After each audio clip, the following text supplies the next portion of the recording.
Hey, what's good, everybody? Welcome to the Boombox Guru channel. I'm your host, LB. So today I got a CD update video for you guys, but I'm going to be focusing on a particular band known as Mother's Finest. If you guys aren't familiar with Mother's Finest, they are a funk rock, funk metal band formed back in the early 1970s. They were one of the pioneers of funk rock. My personal opinion, they were also the inventors of funk metal, a genre which I think they were like 10, 20 years ahead before that genre really blew up in the late 80s and early 90s. I got introduced to this band through a late friend of mine who I used to work with. He was an older gentleman. We had the same musical taste, and he actually brought the band up to me one day. We were talking about like Parliament Funkadelic and stuff of that nature, and he asked me did I know about Mother's Finest. And when I told him I didn't, he said, "I'm surprised you don't know them. You should check them out." And I know he used to sing a few of their songs at work sometimes. So that's what really sparked my interest and was my introduction into the band. So I got a few of their CDs that I've purchased, in the past few years or whatever. Their stuff is not really that easy to find. There's only a few of their albums that are readily accessible, especially on CD. Most of their stuff was released on vinyl, and not all of it has ever really been released on CD. A lot of their music is out of print, although a good majority of it is available on digital and streaming platforms. But we're gonna go ahead and get into this video, and I'm gonna start with the first in my Mother's Finest CD collection that I have so far. So the first CD I want to show you guys is their second album called Mother's Finest, self-titled, released in 1976. This has actually been more of a recent purchase for me. I don't think I recall ever coming across this a whole lot in the past, but I recently did, and I purchased it immediately. Got this off of Amazon. It was actually readily accessible too. I didn't pay too much for it. It was Prime eligible, so I got it within a few days, and it came in great condition. And this is a real copy as well, not one of those fake CDR copies that Amazon like to ship out to their customers. But this particular CD version is actually a Rock Candy reissue. Comes with a remastered sound. Comes with a couple of bonus tracks, which are live tracks. Also with some really cool liner notes that gives a brief history about the band. Talks about the recording of this record. It gives a bit of a breakdown of each and every song as well. And also comes with a cute, cool, like little summary and background about it right here on the back cover. Also a cool picture right here. Some really cool pictures of the band during this particular era as well. This has actually become one of my favorite Mother's Finest albums. I really enjoy this record. I remember I made a post about this album on Instagram, and I talked about how it was one of the hardest rockinest funk album I've ever heard, man, because that's what it is. To me, this is like funky hard rock in a lot of ways, man. They take funk and like R&B and even some gospel, and they blend it with these heavy hard rock riffs, man. And it's so amazing how they do that. Joyce Kennedy, her vocals are so amazing, very powerful. She is right up there with Aretha Franklin, Shaka Khan, Tina Turner, and I don't put that lightly. I mean, if you don't believe me, you can check this out for yourself, and you'll see what I'm talking about. But she's right up there with those greats. She's just a wonderful vocalist. Glenn Murdock is a great vocalist. I think he gets slept on a lot of times. I think he kind of gets overshadowed a little bit because I think Joyce does most of the singing, but Glenn is great too. I mean, he's a powerful vocalist. He comes from the same background with, I think he's rooted in R&B, soul, gospel, and doo-wop. He was actually in a doo-wop group before they started Mother's Finest, and but he manages to take those roots of those genres, and he has that grit of a rock vocalist as well, which is something that I really enjoy. But the original album only has 7 songs. There's 9 with the bonus tracks, but every track on here is just wonderful, man. Like the way that they just take all these different genres and they just add in those hard rock riffs that are more akin to something that you would hear on like an Aerosmith record or even a Ted Nugent album. It's just amazing. Songs like Fire, which uh, has a harmony that is based in gospel. You know what I'm saying? Then you have Give You All the Love Inside of Me, which starts out with a very like funky groove throughout the first half of the song, but then it switches over into this very heavy hard rock song with lots of amazing riffs and solos. I mean, it's just killer. And then songs like N Words Can't Sing Rock and Roll, which is more of a political statement. It's just a straight up, mostly like a straight up like heavy hard rock number, but also with a little bit of gospel influence harmonies in the background that give it such a unique take on this music, man. But I really enjoy this album. Like I said, this has become one of my favorite Mother's Finest albums. Easy to find, one of their most accessible albums. You can find it pretty easily anywhere online for a good price. So I highly recommend checking out this album. I also want to mention that for a long time it was thought that this was the band's debut album, but they actually had an album in 1972 that was self-titled that most fans ended up discovering like sometime in the late 80s and early 90s. But this is definitely a great record to start with. I just really like the whole balance of all these different genres of R&B and soul blended with heavy hard rock riffs. And you got to understand, this was 1976, so this was like 10 years or more prior to when bands like Living Color and Fishbone and 24/7 Spies all came to the fold in the late 80s. So Mother's Finest is definitely a band that was ahead of their time, and they paved the way. You know, they crawled so a lot of these other bands could walk in so many ways. But this is definitely an album I highly recommend that you check out in their discography. Definitely one of their best. All right, so the next album I want to show is Another Motherfucker. Yeah, try to say that 5 times real fast. This came out in 1978, I believe. This was actually the first Mother's Finest album that I bought. I found it at a local record store. And I would say that this is probably their most accessible album. If you go to a record store and they have a Mother's Finest section, this is probably the one that you will find the most, because it has one of their biggest hits called Baby Love. Two of the songs in here I'm familiar with, because when my late friend, when he actually put me on the Mother's Finest, two of the songs like Mickey's Monkey and Piece of the Rock that appear on this album are two songs that he used to sing quite a lot when we worked together. But I have to be honest, this is a really good record, but it's not one of my favorites. And the reason why is because I don't know what happened. I don't know if it was label pressure or what, but to me, it seems like they were leaning more towards this more straightforward R&B funk side, and they were kind of downplaying the more hard rock edge that they had on the prior album, Mother's Finest. And I don't know if that was something that they wanted to do or if it was label politics, because I have read in my research about Mother's Finest where the labels, because they were a predominantly black band, they were trying to like force them to do what other black bands were doing of the time. So they kind of had to fight a lot of ways to be able to be who they were. But there was a period where they kind of conceded and did what the labels wanted. And I'm not sure if this album was that, but there's just not a lot of that hard rock edge that was on the prior album. It's not really on here.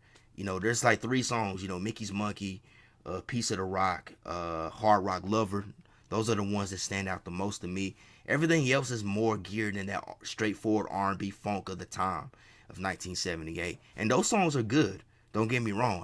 They're good songs, but it's not what I want from Mother's Finest as a fan. I want to hear that. I want to hear that combined with that hard rock and heavy edge. That's what I really like, and you don't really get too much of that on this record. But if you're in the mood of hearing maybe some straightforward R&B and funk with a little hint of that rock edge, then this would be the perfect album for you. And this one is also a reissue released by Music on CD.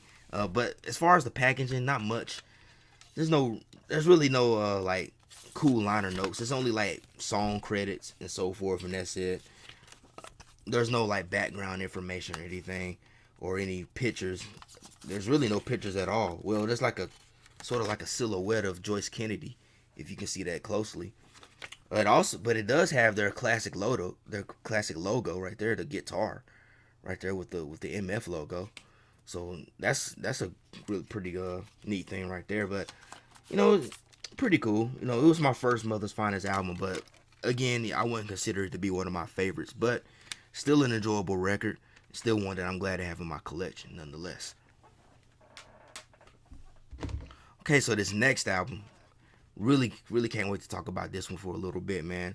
This next album is Iron Age, released in 1981. And if you if you can look at the album cover and definitely the album title, you know that this band was in a totally different direction at this point. Iron Age, this is pretty much Mother's finest heavy metal record. So in between this one and the prior albums, there was a period where Mother's Finest kind of went in the more R&B funk uh, nature, and they did produce a lot of big hits in that field. You know, like Love Changes. Love Changes was a huge hit. That's one of their most well known hits, and a lot of hip hop artists have sampled that song. But for this album, they decided to say, you know what, forget this. We want to be a rock band too, and they just fully just went over into that rock edge, man. I mean, I really like this record. It's one of my favorite Mother Finders records. And you know me, if you subscribe to my channel, you watch my videos, you know how I'm a big fan of hard rock and heavy metal. So this was right. This was right for me. But I mean, the first 2-3 songs on here, man, are just straight up speed metal numbers. I mean, they just come in guns blazing, or should I say guitars blazing. I mean, just some very blistering solos and heavy riffs, fast tempos. Unfortunately, man, I think that this album turned off a lot of fans because they felt like the band wasn't funky anymore.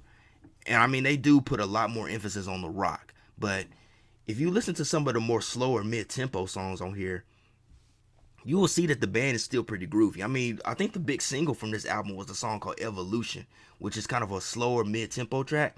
But if you really listen to that song, it's still kind of funky. I mean, listen to that groove. Listen to the groove that is displayed in that particular song. That groove and everything that they bring, even the guitar style, even though it's heavy, that guitar is funky. The way that it's played, the bass line, everything, the rhythm, all of that is funky. That's a real nice funky groove. As well as songs like Gone with the Rain and You Turn Me On. If you listen to those particular songs, the funk is still in there. So I've come to the conclusion, because I listened to this album a lot, I've actually come to the conclusion that this might honestly be the first funk metal record. This right here might have been funk metal before we even knew what funk metal was. And this is 1981.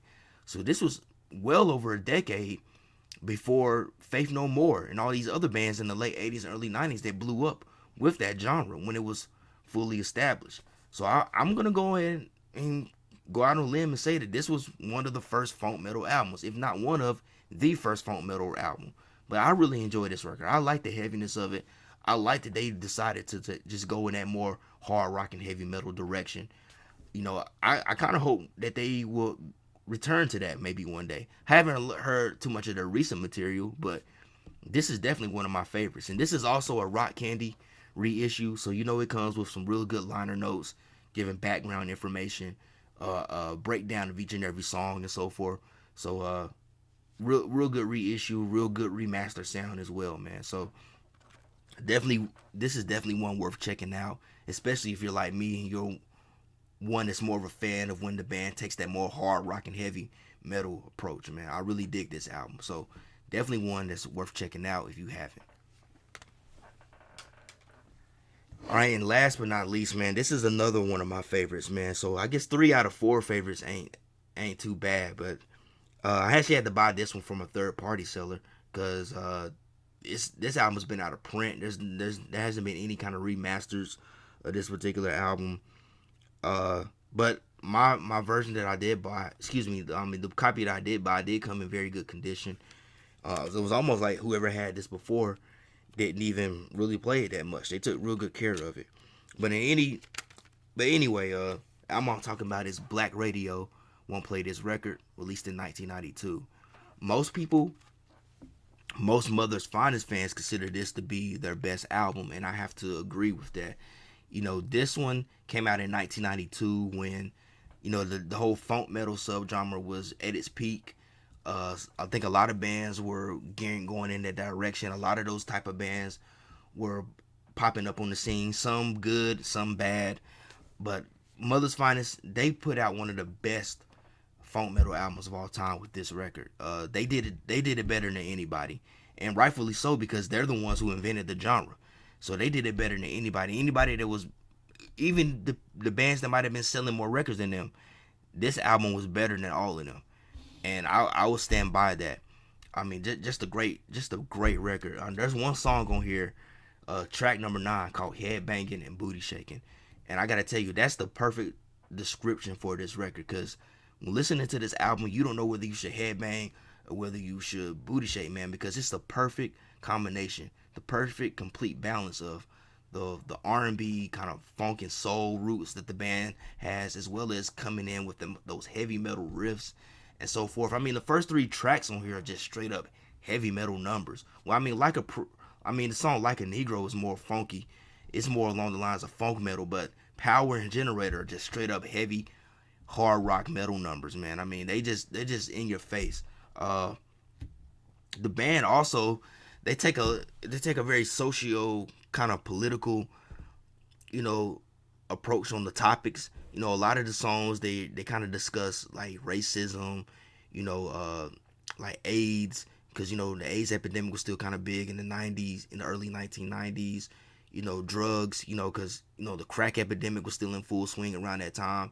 So they tackle a lot of serious subjects. But the thing that's so interesting about it is that while they do talk about these serious topics, it's all backed up by a real fun energy, by good funky rhythms and a lot of heavy guitars. So it's a very danceable record as well, but they're also packing in a lot of good like messages as well. Like the song, I think it's the song Headbanging and Booty Shaking, man. Glenn Murdock, or one of the co-lead vocalists, he does like a chant in the parts where he calls out stuff like all the bad things that are happening, like AIDS and crack and drugs and racism. He does a call and response where he calls out these things out, and the people respond back saying that all these things suck.